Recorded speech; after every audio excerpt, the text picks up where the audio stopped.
working in an area where you don't really see someone that looks like you, it's kind of hard not to kind of like put on a face and like try to be someone else just so you're a bit more relatable. Happy?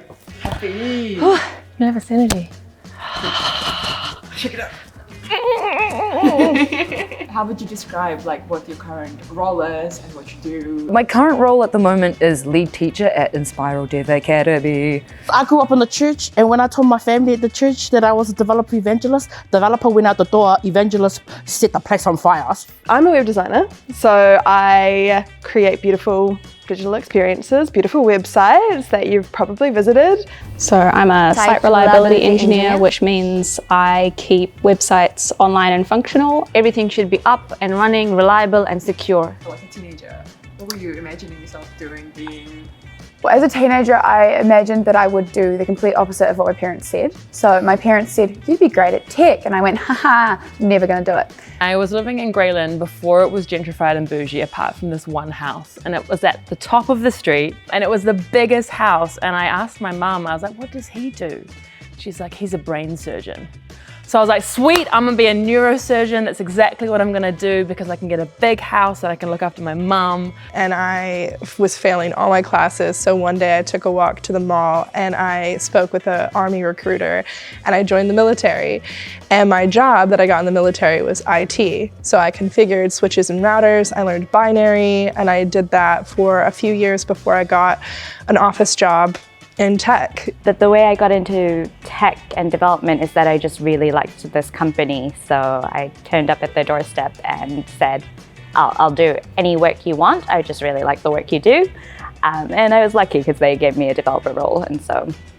How would you describe what you wanted to do when you were a teenager? I was like, I have no idea what to do. I like playing games, therefore computer science must be exactly the same thing. So I did computer science at uni and actually found writing code really fun. When I was, I think, 14, 15, I wanted to join Indian Air Force. But it's a big no-no because it's a very male-dominated and my father would not allow it. I really want to do ICT as a career, but at the time there was a lot of bias around girls in tech. So a lot of people were just kind of like mocking the situation and then telling me that it's not for you, you don't belong. So I dropped ICT, which was a shame because at the time I didn't actually have the confidence and self-esteem to see it through, that I need to just do what I love. So my closest friends when I was younger were all boys. And they went to a boys' school and I went to a girls' school. And so they did programming in class and I didn't. And I was like, well, that's bullshit. I want to do that too. So I just started doing it in my own time at high school, and then I picked it up from there. So it was really just because I like computer games too. Why can't I do computer science? I don't think I really dreamed of like labor per se. What's your role and how would you describe what you do? My day-to-day is just pretty much fixing broken stuff and building like new tools. So I'm just in code. At the moment, marrying the product, the 3D printing and the work that I do. I'm basically a senior sales engineer, so I work for Cisco. And what I do is I'd like to think I solve problems for people. I'm a project manager, and the easiest way to describe that is herding cats and cows and sheep that do not want to be herded at all. So at the moment, I am a director of Women in Tech at Auckland University of Technology and also senior lecturer in the School of Engineering, Computer and Mathematical Sciences. So when someone asks you, like, what do you do? What's your title? What's your description? Like, how would you describe what you do? Well, I run an organisation that provides a home and support for early stage deep technology startups. What were you into when you were a kid?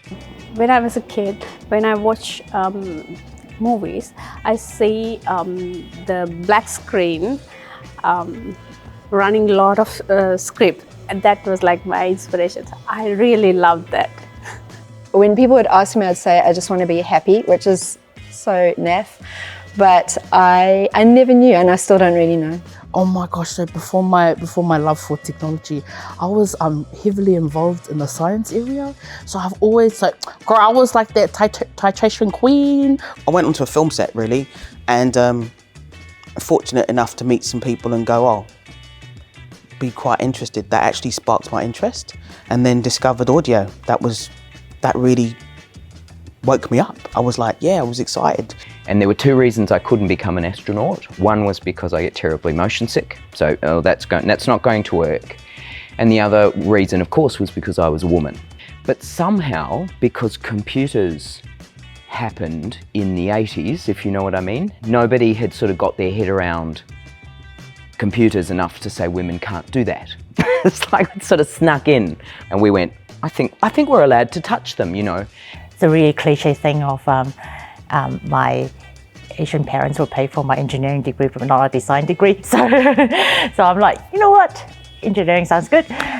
Initially, I worked as a lawyer in Auckland, and then I became a lot more interested in innovation and technology, and got involved in technology accelerators in Wellington. And through that journey, it led me into doing venture capital in Singapore. Yeah, so I think along the way, I increasingly got pulled into the technology sector. What I knew for myself is because I like playing like Counter-Strike and games, and I thought that I typed quite fast. That was just the reason. They're like, I think I could do IT. I started doing web development to put myself through law school at night. And I got 4 years into a law degree before realising I really enjoyed web development. I knew I was curious about the world. I knew I wanted to help people. I didn't quite know what I wanted to do exactly, and I almost thought engineering, you know, it didn't cut off my options. The way we think, the way we speak to each other, and the way how we wrote code have some rules that they're similar. And that was just a revelation for me.